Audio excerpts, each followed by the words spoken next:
Magandang araw! Ako po si Chasly Alvarez at ako po ang inyong Facebook share para sa araw na ito. Ang atin pong gospel para sa araw na ito ay hango kay Mark chapter 4 verse 35 to 41. Pinatigil ni Jesus ang bagyo sa lawa. Sumakay si Jesus sa bangka kasama ng kanyang mga alagad. Habang sila ay naglalayag, si Jesus ay natutulog. Biglang pumugso ang isang malakas na unos at halos matabunan ng mga alon ang bangka. Dahil sa labis na takot, si Jesus ay nilapitan at ginising ng mga alagad.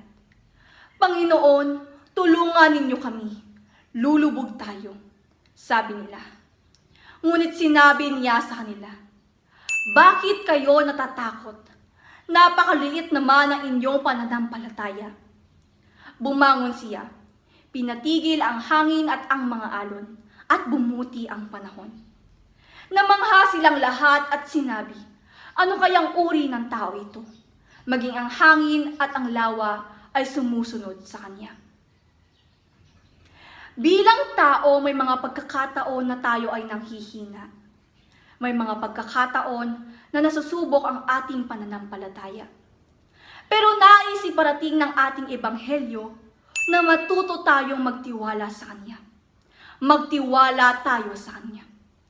Ano mang pagsubok, gaano man kabigat, kapag kinilala natin ang ating Panginoon, pinagtibay ang ating pananalig at ang ating pananampalataya. Hindi tayo matatakot.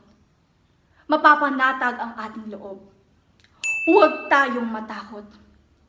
Siya si Jesus, ang Diyos na makapangyarihan, at kailanman ay hindi niya tayo pababayaan. Marami pong salamat sa inyong pakikinig. Huwag po natin kalilimutan i-subscribe ang ating YouTube channel, Facebook page. Maaari nyo din pong i-download ang ating Facebook apps at mag-register sa ating website na www.pitbook.ph.